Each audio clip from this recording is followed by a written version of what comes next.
예배 가운데 주시는 하나님의 말씀은 요한복음 6장 66절에서 99절까지의 말씀입니다.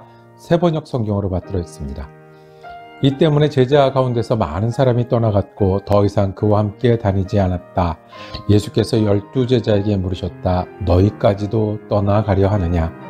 시몬 베드로가 대답하였다. 주님, 우리가 누구에게로 가겠습니까? 선생님께는 영생의 말씀이 있습니다. 우리는 선생님이 하나님의 거룩한 분이심을 믿고 또 알았습니다. 아멘. 네, 영생의 말씀이 계심에 라고 제목을 정하고 은혜 나누기를 원합니다.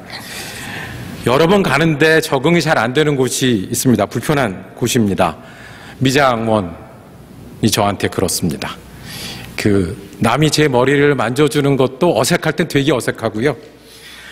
더 어색한 거는 이 머리를 만지는 동안 말을 거시잖아요.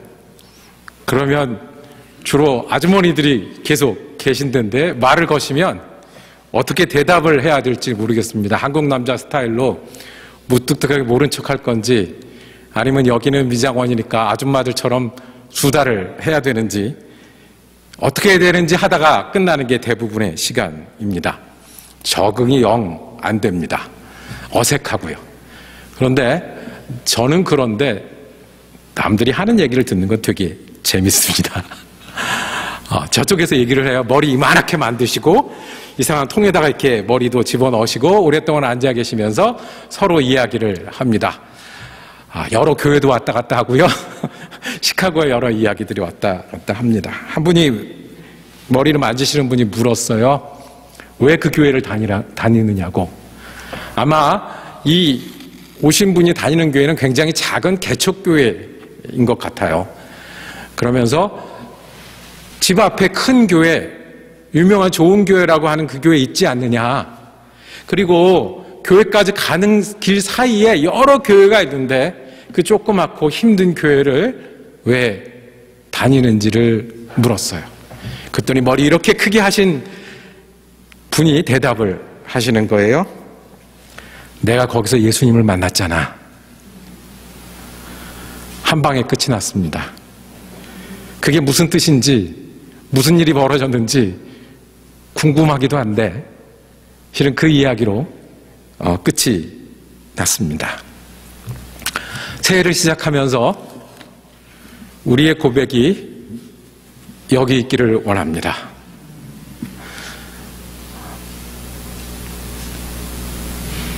내가 예수님을 믿잖아. 예수님 때문이잖아. 예수님이 나를 붙들고 계시잖아. 이 믿음의 고백이 오늘 첫날부터 새롭게 되기를 간절히 소망합니다. 새해를 맞이하면 우리는 겸손하게 됩니다. 왜냐하면 새해는 우리가 만드는 것이 아니라는 것을 깨닫기 때문에 그렇습니다.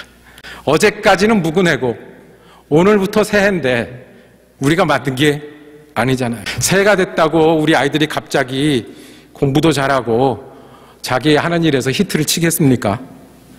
늦게 일어나던 내가 갑자기 아침에 일어나는 일이 가벼워지겠습니까? 나랑 안 맞아도 그렇게 잘 안 맞는 사람이 옆에는 보지 마시고 그 사람이 갑자기 새해 된다고 나랑 딱딱 맞겠습니까? 어저께까지 졌던 무거운 짐이 새해가 됐다고 갑자기 내 어깨에서 내려가겠습니까? 스마트해졌으면 좋겠는데 하루 저녁 잤다고 해서 스마트해지지 않더라고요. 새해가 됐다고 항상 설교 시간 넘겨 길게 하는 김 목사가 갑자기 짧고 컴팩트한 설교를 하겠습니까? 갑자기 우리가 그런 능력이 생기지는 않습니다. 그렇지만 시간의 주인이신 하나님 앞에, 그래서 어제 지나고 오늘인데 새해라고 시작할 수 있게 하신 하나님 앞에 우리가 겸손히, 우리가 하는 일이 아니라, 우리가 만든 시간이 아니라, 우리가 할 수 있는 일이 아니라 주님, 새해를 주셨으니 이런 소원이 있습니다 라고 기도하는 계절로 우리에게 주셨습니다. 새해 돼서 우리를 겸손하게 기도하게 하신 하나님은 그 새해에 또 무엇을 주시겠습니까? 새해를 주셨으면 새해 할 일도 주시지 않겠습니까? 새해를 주셨으면 새해를 살아갈 힘도 주시지 않겠습니까? 새해를 주셨으면 새해를 지낼 은혜도 주시지 않겠습니까? 새해를 주셨으면 새해에도 우리의 기도를 들으시지 않겠습니까? 새해를 주셨으면 나는 알지 못하고 이제 하루하루 지나서 무구네가 될 때까지 주님이 동행하시지 않으시겠습니까? 그래서 새해는 우리가 겸손할 수밖에 없고 눈을 감으면 기도할 수밖에 없고 기도만 해도 우리가 내가 뭘 이루어 놓고 해야 되고 복잡하고 하는 것이 아니라 기도만 해도 하나님과 우리가 새롭게 시작할 수 있는 그런 날입니다. 그런 날에 우리가 다시 새해를 새해답게 다시 붙들어야 될 믿음의 고백, 영생의 말씀이 주님께 계심에 우리가 네게로 가오리까 하는 고백이 우리의 고백이 되기를 원합니다. 하나 예수님께서 기적을 행하셨습니다. 여러 기적 중에 가장 스케일이 큰 기적, 가장 많은 사람들과 함께 했던 기적은 5,000명을 먹이셨던 사건이었습니다. 그런데 그 다음부터 예수님을 보는 눈이 달라졌습니다. 사람들이 예수님을 보면 뭐가 생각이 났을까요? 먹을 게 생각이 난 거예요. 사람들이 배가 고프면 예수님한테 어떤 기대를 하기 시작했을까요? 먹을 걸 주시지 않나. 내가 예수님 말씀 듣고 앉아있으니까 지난번에 이만큼 먹여주셨으면 지난번보다 내가 더 오래 앉아있으니까 그런 기대를 하기 시작한 거예요. 예수님의 의도랑은 전혀 달라진 거예요. 예수님의 의도는 뭐예요? 예수님이 누군지를 알아보는 거고 예수님을 믿는 거였어요. 그런데 이 사람들은 예수님을 보면서 빵을 생각해요. 빵을 주셨으니 병도 낫게 하셨으니 그 다음엔 예수님이 멈추십니다. 난 이제 안 줘. 배고파도 안 줘. 나눠주지 않을 거야. 그리고 정말 내가 주기를 원하는 것은 영생을 주는 떡이 있다는 것입니다. 내가 나눠줄 양식이 있다는 겁니다. 내가 나눠줄 양식이 뭐냐고 물었어요. 그 사람들의 관심은 양식이 있으면 그러면 우리를 어떻게 먹일 거냐라고 묻는 사람들에게 나를 믿는 게 양식이라고 말씀하셨습니다. 나를 믿는 게 양식이라는 말씀이 무엇입니까? 우리가 먹어야 살잖아요. 그렇듯이 예수를 믿어야 산다는 거예요. 우리 먹어야 힘내잖아요. 그러니까 예수를 믿어야 어떻게 할 수 있다고요? 우리의 영혼이 힘을 낼 수 있다는 거예요. 우리 먹어야 배부르고 만족하잖아요. 우리의 영혼은 예수를 믿어야 배부르고 만족한다는 거예요. 예수님 한 번 설교 들어서 얻을 거 얻어먹고 아멘하고 할렐루야 하고 그것을 기대하는 사람들에게 그게 아니라 내가 영혼의 양식이고 더 큰 거야 라고 말씀합니다. 예수님은 우리의 영혼의 양식입니다. 우리가 예수를 믿어야 우리 영혼이 삽니다. 우리가 예수를 믿어야 우리 영혼이 힘이 있습니다. 우리가 예수를 믿어야 만족이 있고 그 다음 일을 준비할 수 있습니다. 여러분 이것을 믿으시나요? 이것이 5,000명이 다 떠나가도록 예수님이 반복하셨던 말씀이셨습니다. 사람들이 떠납니다. 제가 목사라서 아는데요. 사람들이 떠나는 뒷모습을 보면 가슴이 툭툭 내려앉습니다. 그런데 한 명, 두 명이 아니라 얼마나 떠났다고요? 수천 명의 사람들이 떠나갔어요. 왜요? 우리가 기대하는 예수님이 아니라는 거예요. 은혜의 하나님이니까 내게 힘을 주셔야죠. 위로의 하나님이니까 위로를 계속 주셔야죠. 평안과 힘을 주신다고 그랬으니까 주셔야죠. 그런데 왜 수고하라고 합니까? 왜 충성하라고 합니까? 내가 뭐 가진 게 있어야 하죠. 힘이 있어야 하죠. 고생하는 거 도와주신다고 하셨지 고생하라고는 하시지 않으셨지 않습니까? 떠나는 사람들의 뒷모습을 보면서 예수님은 어떠셨을까요? 내가 전하는 것뿐만 아니라 내가 이제 죽어서 이 사람들을 돌이켜야 하는데 죽어서 구원을 줘야 되는데 그 사람들이 떠나고 있는 거예요. 예수님 오늘 67절에 이렇게 말씀하십니다.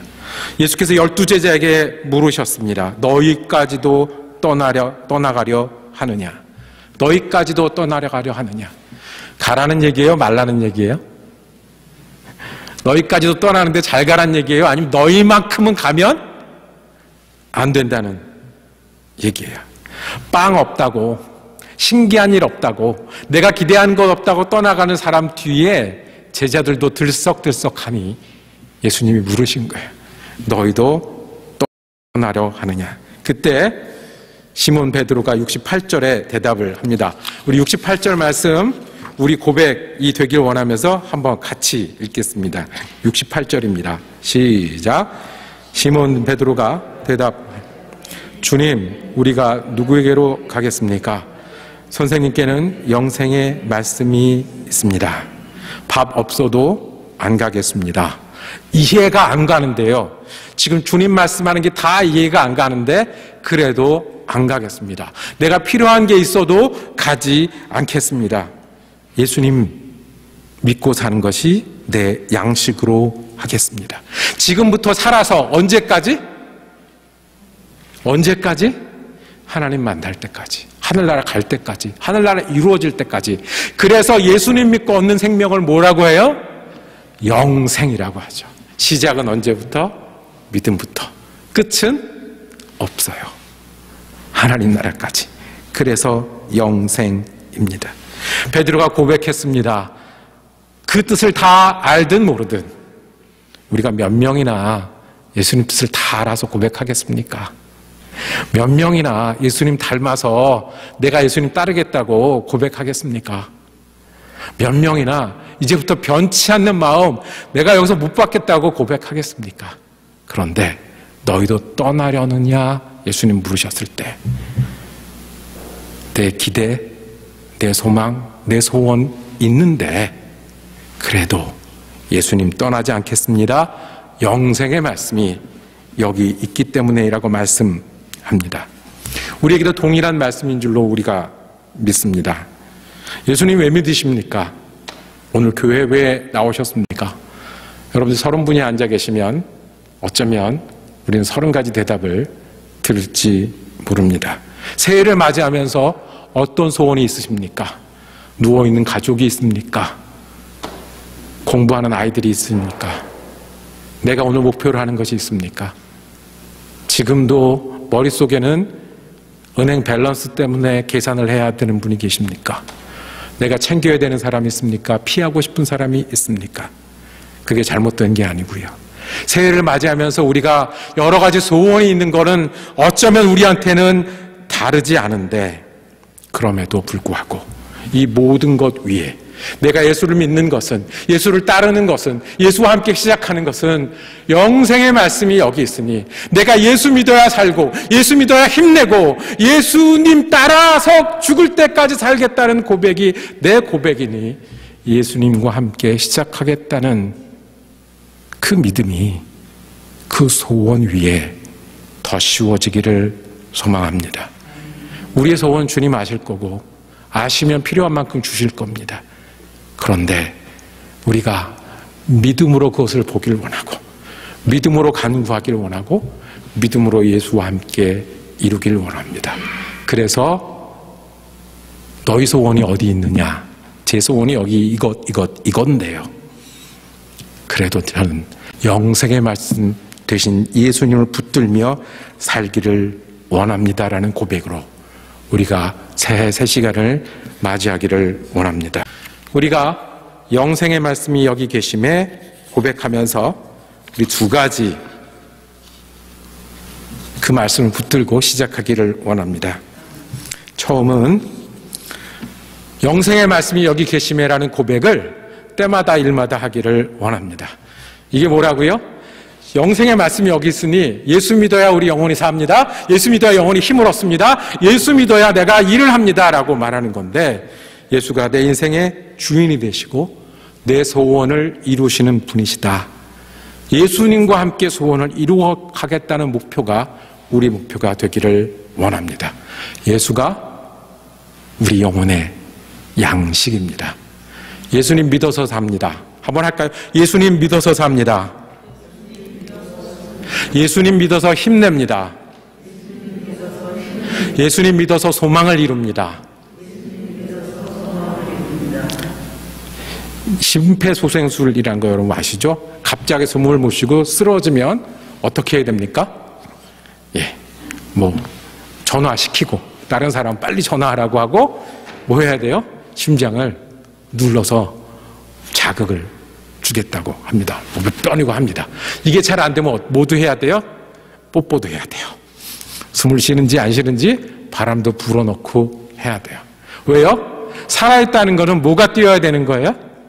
심장이 뛰어야 되는 거예요. 그 병원에 가면 무슨 일까지 합니까? 폼 나는 거 있죠? 양쪽에 뭐 이렇게 쥐고 그거 한번 해보고 싶어요.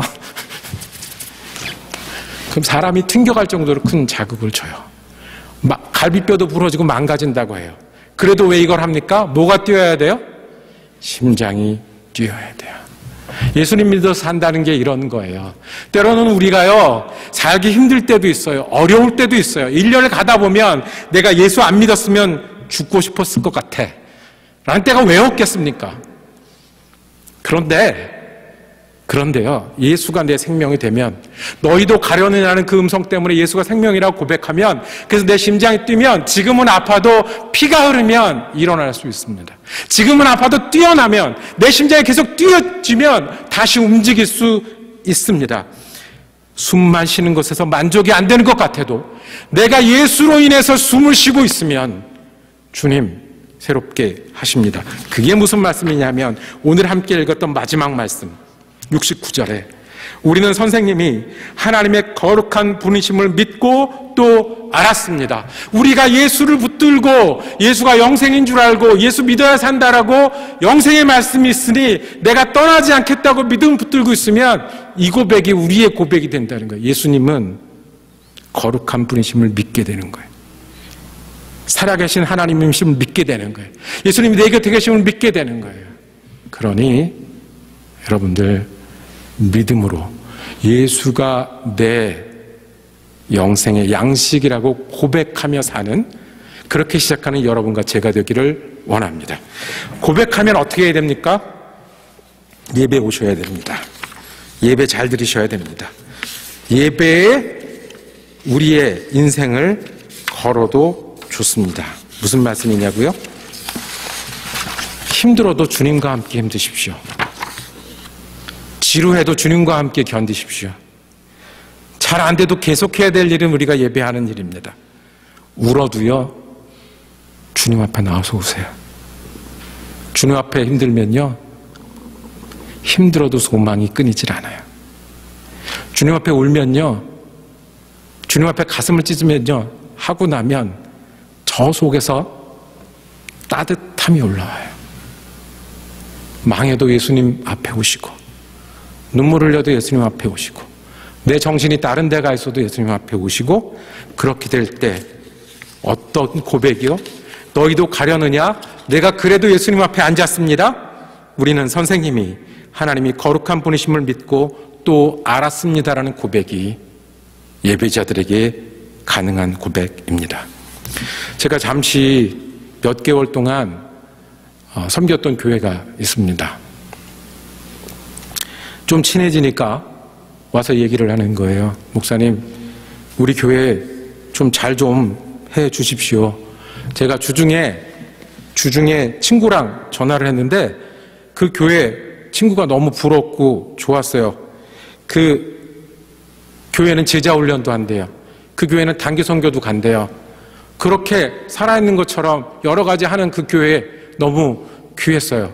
그런데 나 할 말이 없었어요. 나는 예배만 그냥 드려. 그 얘기밖에 못했다는 거예요. 예배만 드리는 게 맞습니다. 예배만 잘 드리는 게 맞습니다.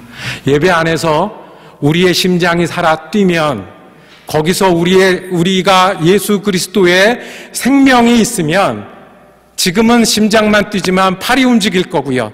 팔이 움직이면 말도 할 거고요. 우리의 고백이 하나님의 거룩한 사람과 함께 산다는 고백이 우리의 고백이 될 줄로 믿습니다. 여러분들 사정이 다 다르고 교회면서 오는 기대가 다 달라도 우리가 동일한 꿈을 꾸기를 원합니다. 줌으로 예배하겠다는 분이 있을 때 너무너무 좋고 가슴이 뛰어요. 누군가 우리는 아침 예배 만들어주시면 안 돼요 라고 지나가면서 얘기할 때 막 설레요. 왜요? 영혼의 양식이 거기 있거든요. 두 가지. 우리가 때마다 일마다 예수님이 여기 계시니, 예수님이 내 영혼의 양식이니 예수님 붙들고 답니다. 또 하나, 내가 예배자로 살겠습니다. 예배에 내 믿음과 시간과 인생을 걸고 살겠습니다는 고백이 우리 고백이 되기를 원합니다. 말씀을 마치겠습니다. 묵은 해가 가고 새해가 됩니다. 그 사이에 우리가 어떻게 할 수 있죠? 어떻게 하면 우리가 새로워질 수 있죠? 우리가 새로워져야 새해가 되는데 우리 새 고백으로 시작하기를 원합니다. 완벽하지 못하고 여전히 힘들고 여전히 짐이 우리를 기다리고 있어도 새 고백, 새 결심으로 시작하기를 원합니다. 우리가 무슨 일에나 주님께 내 생명이 있습니다. 그리고 힘들고 어려워도 내가 떠나지 않고 예배자로 살겠습니다. 이 고백이 우리에게 새로운 고백이 될 때 우리는 예수님과 함께 믿음으로 새롭게 시작할 수 있을 줄로 믿습니다. 기도하겠습니다. 주님,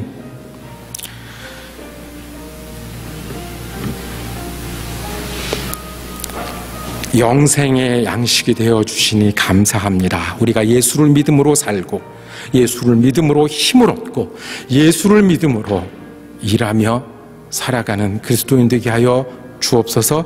그러기 위해서 내가 좋을 때도 감사할 때도 힘들 때도 울 때도 예배하는 사람으로 한 해를 살아가게 하여 주시옵소서. 우리 지금 예수 그리스도 이름으로 기도드립니다. 아멘.